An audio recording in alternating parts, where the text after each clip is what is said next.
فکر کن مجازاتت این باشه که مردم جمع شن و سوختنت رو تماشا کنن. نه تو فیلم، تو دنیای واقعی. تو گذشته مخصوصاً قرون وسطا اگه کسی جرم بزرگی مرتکب میشد خبری از زندان و دادگاه‌های امروزی نبود. مجازات‌ها بیشتر شبیه نمایش‌های ترسناک بودند. نمایش‌هایی که مردم جمع می‌شدند تماشا می‌کردند. هدف فقط کشتن مجرم نبود. می‌خواستند بقیه بترسن و حساب کار دستشون بیاد. امروز قراره با هم بریم سراغ چند تا از عجیب‌ترین و ترسناک‌ترین شکنجه‌های تاریخ. روش‌هایی که شاید باورش سخت باشه ولی واقعاً اجرا می‌شدن. اگه به اینجور ماجراها علاقه داری تا آخر ویدیو همراهمون باش و یادت نره کانال تنورس رو دنبال کنی. اولین مورد گاو برنزیه. یه مجسمه ترسناک از جنس برنز که حدود 500 سال قبل از میلاد تو سیسیل یونان باستان ساخته شد. قربانی رو از یه دریچه کوچیک میذاشتن داخل شکم گاو و در رو قفل میکردن.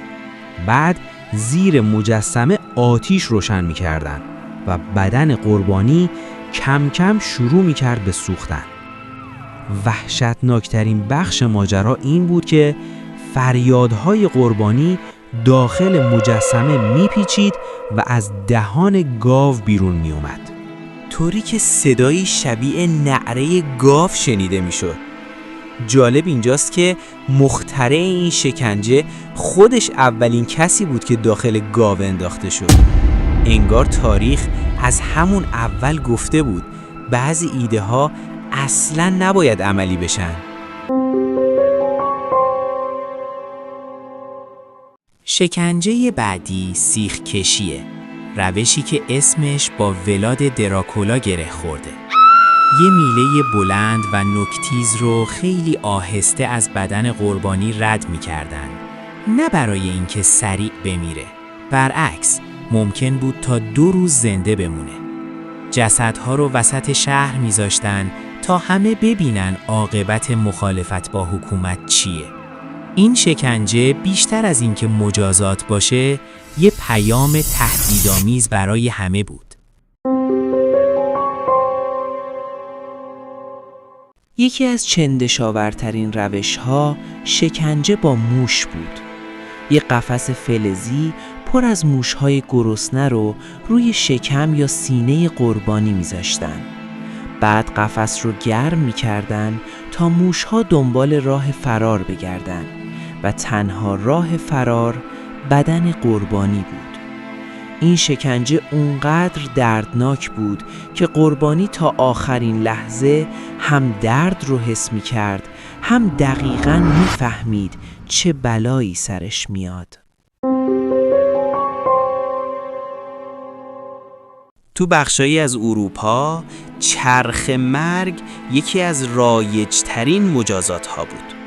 قربانی رو به یه چرخ بزرگ می‌بستن و جلاد با پتک استخوناشو یکی یکی خورد می‌کرد، از گردن گرفته تا دست و پا.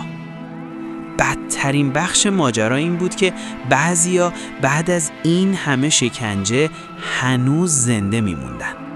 روزها روی همون چرخ بدون آب و غذا جون می‌دادن، در حالی که مردم فقط نگاه می‌کردن. تو چین باستان شکنجه‌ای وجود داشت به اسم 1000 بریدگی. جلاد با خونسردی کامل برش‌های کوچیک روی بدن قربانی ایجاد می‌کرد و تعدادشون رو میشمرد. هدف این نبود که فرد زود بمیره. می‌خواستن درد رو کامل حس کنه. مردم هم جمع می‌شدن و این صحنه رو مثل یه مراسم تماشا می‌کردن. انگار عبرت گرفتن خیلی وقتا جاشو به سرگرمی داده بود. در شمال اروپا یکی از وحشیانه ترین روش‌ها شکنجه با اسب بود. دست و پای قربانی رو به 4 اسب می‌بستند و با حرکت اسب‌ها بدن فرد از 4 جهت کشیده می‌شد.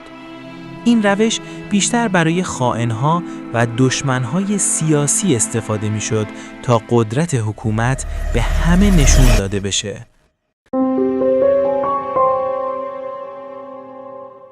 آخرین مورد صندلی تحقیره. این شکنجه بیشتر روانی بود تا فیزیکی.